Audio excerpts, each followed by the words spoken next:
Means I get to use the ring again, sorry. Good. Blow at the ring.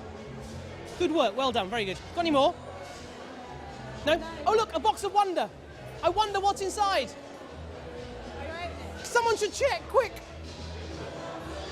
Sadly not the ring, no. Instead, we have the mystical chain of Argos that I'd like you to have as a souvenir of our time.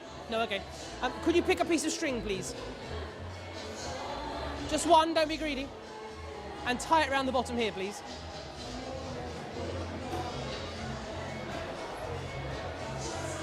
In a moment, we are going to burn the string. When we burn the string, you get to make a wish.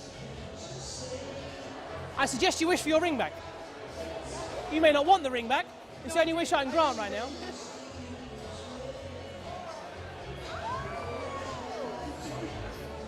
Which looks remarkably like the one you just lent me. Oh, well done. In with the DVD, which clearly you found, there is a box of wonder, which is a cufflink box. Now you will either have one just like this, with cardboard in here, which you rip out,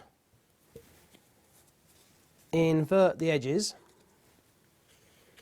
and put back in.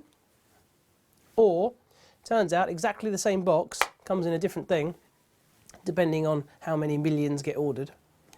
And this one has a squashy foam insert. Same thing though, just rip it out, okay? And flash string, this is rather important. Black flash string, I'll get to that in a minute as well. And a chain. The chain has a magnetic clasp as well as a traditional clasp, which allows you to do something quite cool at the end of the effect. Now, the string, you need to cut into lengths of about that big. So what I tend to do, you have 2.5 meters here, is coil it up like that and snip at both ends. In fact, I will do that now, because we're going to need these.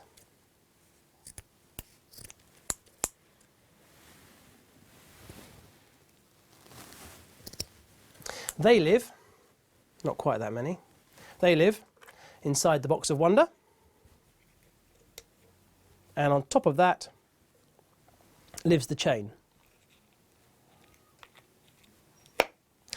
And now you're set. Because this whole thing comes out in performance openly, you can put it anywhere. Doesn't matter which pocket it goes into, whichever is convenient for you. The other thing you need is some fire.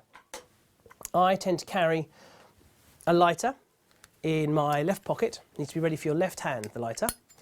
But best is to use the candle. And for the purposes of this, I'll get a candle out and we'll use that in this instructions. So you're set. It's that easy. All you need to do is to be able to vanish a ring and then make it reappear on the chain.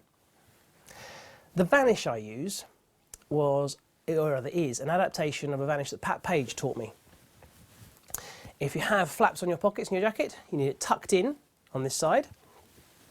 Display the ring in your left hand, pull back your sleeve, do a fake take, pull back the other sleeve, and whilst your hand is there, the fingers pop the ring into your pocket. Now, you are in a very fortunate position. When they blow at the ring, you're completely clean. Now, after I vanish the ring, I get excited about the box of wonder. I wonder what's inside. And gesture, in quite a strange way, but being completely open, taking the pressure off me.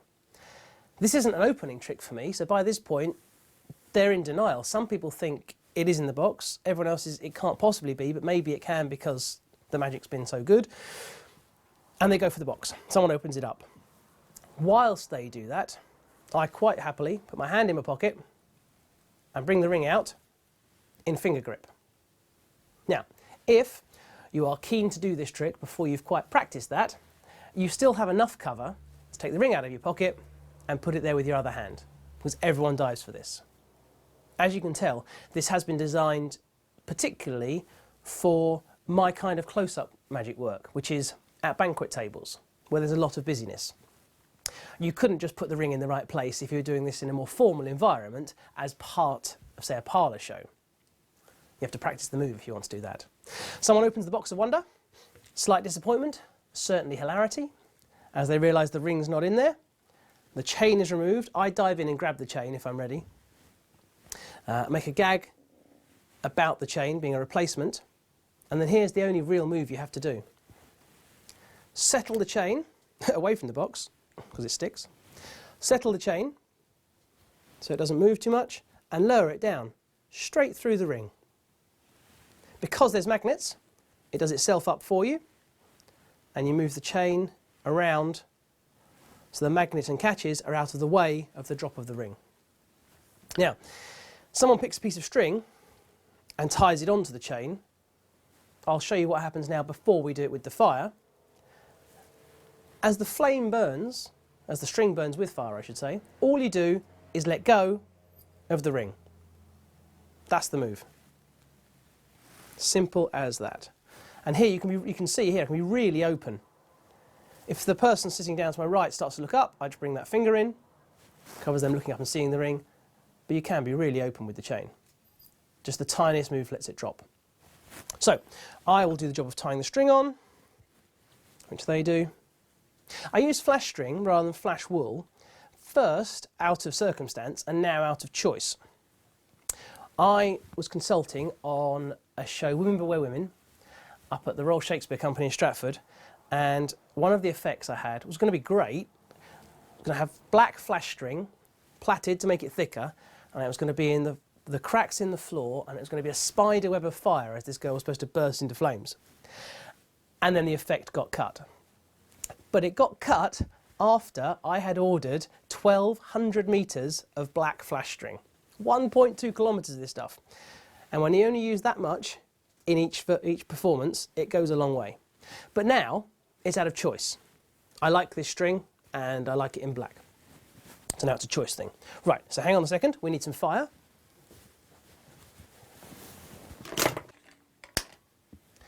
It is the best version for this when you can make use of the candle on the table, which of course is so often the way at celebrations. Right, back to where you're supposed to be. The ring is finger palmed. The string has been tied somewhere on the bottom of the chain. Important at this point, you close the box and move it out of the way. Any fire goes into there, you get a bigger fire. That's bad. So here we go. String bursts into flames. At that point, you let go of the ring. You may have seen other handlings of this, and so often the chain is much smaller because people are worried about people seeing the drop. It just doesn't happen. And the way the string burns, it's going to be covered anyway. Here you go. And then the ring appears. Important to pause. Just stop dead at that point until people get their eyesight back, because they're not used to the flash, and they see the ring. Now, at this point you have two choices. Either break the chain where the magnet is and give the ring back to them, or you can undo the chain as you traditionally would, which sets a little thought in their mind that it's much harder to open and close chains. Now what I tend to do is place the ring onto their hand and move the chain out of the way, because what we don't want at this stage is to lose the ring onto the floor. So if the table is being their hand, I would do this and this to get it out of the way. And that's pretty much all there is to it. It's as simple as that. It is a brilliant piece of magic. The only challenge really was to come up with a vanish that was as good as the flash appearance at the end. And thank you, Pat Page, for that.